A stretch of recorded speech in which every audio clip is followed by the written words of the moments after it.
Former President Donald Trump headed to D.C. this afternoon, where he will be arraigned on charges that he tried to overturn the results of the 2020 election. He says he was just expressing his First Amendment right. Yeah, they're talking about freedom of speech, too, with that. But here to break it down for us is Fox 5's Briella Tomasetti.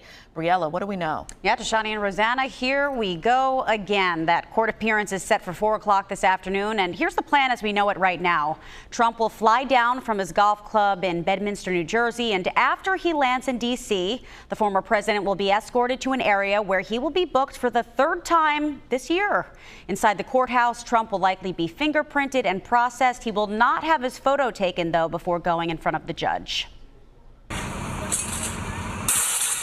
The nation's capital is bracing for large crowds, with former President Donald Trump returning to Washington, except this time under indictment. Special prosecutors have brought 4 charges against Trump, including conspiracy to defraud the United States and disenfranchise voters for his alleged roles in working to overturn the 2020 presidential election results and deadly January 6th Capitol riot. This afternoon, the former president is expected to enter a not guilty plea before a magistrate judge. The Secret Service says it's ready to provide the former president with the highest levels of security while trying to minimize disruption in and around the courthouse.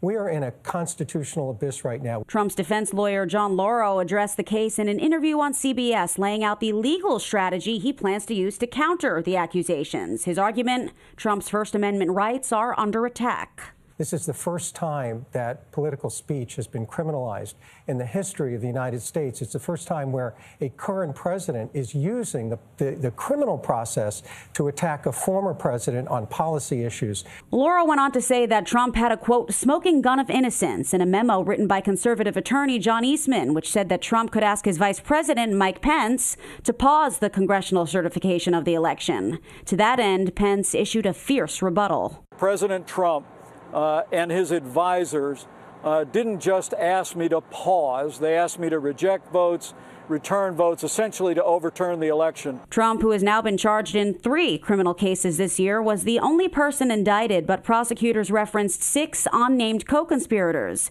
including 4 lawyers, a Justice Department official, and a political consultant who they claim worked with the former president to undo the election results. I have come to believe that he knew well that he had lost the election.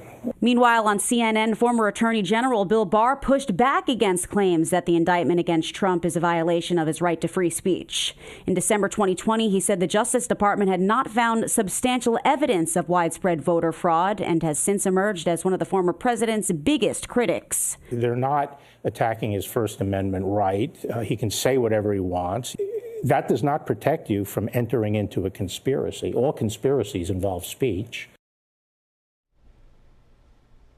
President Biden has not commented on the indictment, and it's unlikely that he will do so. He's on vacation in Delaware this week. Biden also says he hasn't talked to the Attorney General, or anyone else for that matter, about the ongoing cases against Trump. Rosanna and Tashani.